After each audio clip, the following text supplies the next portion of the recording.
Start 21व्या शतकाला समर्थपणे सामोरे जाणारी युवा पिढी निर्माण करण्याच्या राष्ट्रव्यापी जनआंदोलनात सर्वांनी सहभागी व्हावे असे आवाहन शिक्षण मंत्री यांनी केले आहे. परिच्छेद शिक्षक दिनानिमित्त आकाशवाणी आणि दूरदर्शनवरून बोलताना ते म्हणाले की महाराष्ट्राला ध्येयवादी शिक्षकांची फार मोठी आणि उज्ज्वल परंपरा आहे.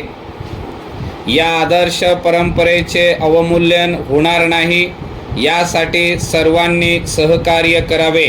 परिच्छेद आपल्या भाषणात शिक्षक दिनाच्या पवित्र आणि मंगलदिनी महाराष्ट्रातील सर्व शिक्षक बंधू आणि भगिनींना तसेच शिक्षण क्षेत्रात निष्ठेने, तळमळीने आणि सामाजिक बांधिलकीच्या नात्याने काम करीत असलेल्या सर्व शिक्षणप्रेमी नागरिकांना त्यांनी हार्दिक शुभेच्छा दिल्या आणि ते म्हणाले, जो चांगले संस्कार करतो, आपल्या व्यक्तिमत्वाच्या सर्वांगीण विकासासाठी मदत करतो आणि खऱ्या अर्थाने सुशिक्षित आणि सुसंस्कृत समाज निर्मितो, त्याच्याविषयी आपल्या मनामध्ये असलेल्या आदरभाव आणि कृतज्ञता व्यक्त करण्याचा आजचा हा शुभ दिवस आहे.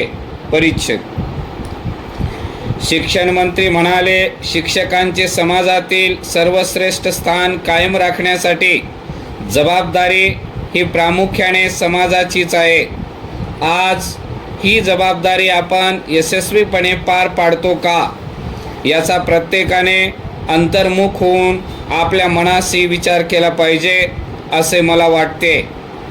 ज्या समाजात ज्ञानाचे आणि ज्ञान देणाऱ्या गुरुजनांचे महत्त्व ओळखले जात नाही, त्या समाजाची प्रगती होऊ शकत नाही असा इतिहासाचाही दाखला आहे. मातृदेवो भव, पितृदेवो भव, आचार्य देवो भव ही आपल्या श्रेष्ठ आणि प्राचीन परंपरेची शिकवण आहे. त्यामागची भावना ओळखण्याची आणि त्याप्रमाणे ती खऱ्या अर्थाने आचरणात आणण्याची आज खरी गरज आहे. परिच्छेद आजच्या या शिक्षक दिनाचे आणखी एक महत्त्व आहे. 5 सप्टेंबर हा दिवंगत भूतपूर्व राष्ट्रपती यांचा जन्मदिवस आहे. थोर देशभक्त, जागतिक कीर्तीचे तत्त्वज्ञ, भारतीय तत्त्वज्ञानाचे अधिकारी, भाष्यकार आणि प्रकांड पंडित म्हणून सारे जग या थोर सुपुत्राला ओळखते. डॉक्टर राधाकृष्णन यांचे मोठेपण एवढ्यापुरतेच मर्यादित नाही, ते आदर्श शिक्षक देखील होते. भारतीय आचार्य परंपरेचे ते मुकुटमणी होते.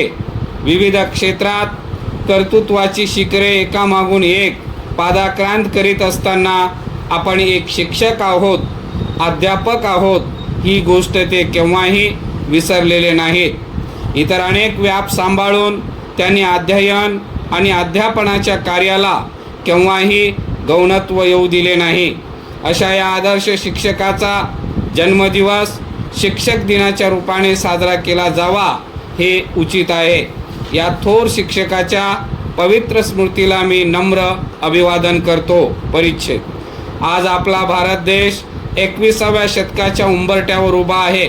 या शतकाची आव्हाने स्वीकारून त्यावर समर्थपणे मात करेल अशा समाजाची उभारणी आपल्याला करावयाची आहे आणि त्यासाठी नवे विचार, नवे ज्ञान आत्मसात करण्याच्या कसोशीने प्रयत्न झाला पाहिजे.